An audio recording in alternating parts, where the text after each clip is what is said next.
Long before pyramids pierced the sky, before hieroglyphs were carved into stone, the ancient Egyptians told a story that explained the greatest mystery of all: what happens after death. At the center of that story stood a god who did not merely rule the underworld, but transformed death itself into rebirth. His name was Osiris. He was murdered, dismembered, and erased from the world of the living.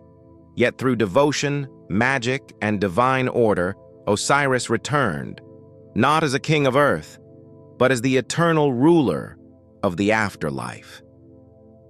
This is the myth of Osiris, a story of betrayal, resurrection, and the foundations of ancient Egyptian belief. In the earliest myths, Osiris was not a distant god.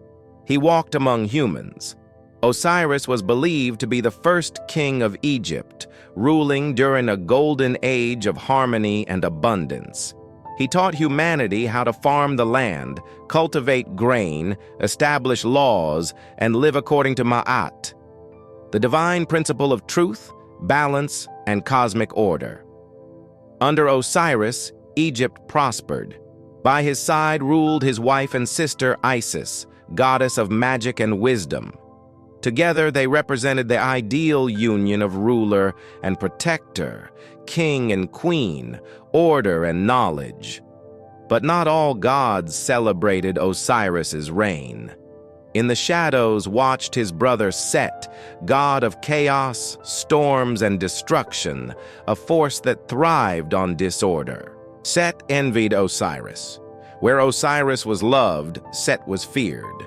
Where Osiris brought order, Set embodied disruption. Consumed by jealousy, Set devised a plan, not a war, but a deception. He hosted a grand banquet and unveiled a magnificent chest, crafted to perfection. Set promised the chest to whoever fit inside it exactly. One by one, the gods tried and failed. Then Osiris stepped forward. The chest fit him perfectly.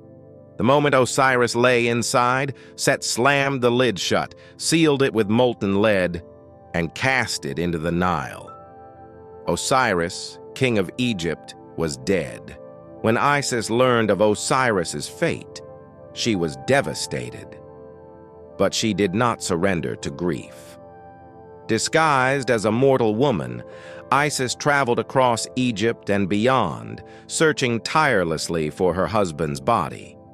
The chest had drifted to the coast of Phoenicia, where a great tree grew around it, encasing Osiris within its trunk. The tree was cut down and fashioned into a pillar for a royal palace. Through magic and persistence, Isis recovered the body and brought it back to Egypt. But Set discovered her success. In a final act of cruelty, Set tore Osiris's body into 14 pieces and scattered them across the land. Egypt itself became a grave. Isis refused to accept defeat. Joined by her sister Nephthys and guided by the wisdom of Thoth, god of knowledge, Isis searched Egypt once more, recovering each fragment of Osiris's body. One piece was never found. Using powerful magic, Isis reassembled Osiris and performed the first act of mummification, preserving his body so that his soul could return. Through sacred rites, Isis conceived a child with Osiris, Horus. Osiris did not return to the world of the living. Instead, he was reborn as Lord of the Duat, ruler of the afterlife, judge of the dead. Death, in Egyptian belief, was no longer an end, but a transformation. Isis hid her son Horus in the marshes of the Nile, protecting him from Set's wrath. As Horus grew, he learned of his father's murder and his rightful claim to the throne. What followed was a legendary conflict, a series of battles between Horus and Set that lasted years. They fought through deception, trial by combat, and divine judgment. Horus lost an eye, Set lost his authority, In the end, the gods ruled in favor of Horus. Order triumphed over chaos. Horus became king of Egypt, and every pharaoh thereafter was believed to be the living embodiment of Horus, ruling on behalf of Osiris in the afterlife. Osiris's greatest legacy was not kingship, but judgment. In the afterlife, Osiris presided over the weighing of the heart. The hearts of the dead were measured against the feather of Ma'at. If the heart was pure, the soul entered eternal life. If it was heavy with sin, it was devoured.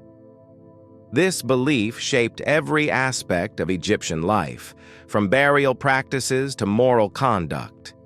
Tombs, spells, and mummification were all designed to prepare the soul for Osiris's judgment. To live justly was to honor Osiris.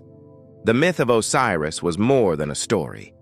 It explained the cycle of life, death, and rebirth, the flooding of the Nile and agricultural renewal, the divine legitimacy of kingship, the hope of immortality.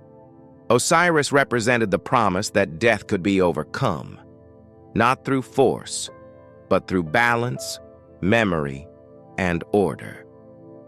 Though temples have crumbled and ancient prayers have faded, Osiris endures. In every story of resurrection, in every belief that justice awaits beyond death, in every myth where life rises from ruin, Osiris lives on. If you wish to uncover more ancient myths and forgotten gods, subscribe to The Mythbound and let the past speak once more.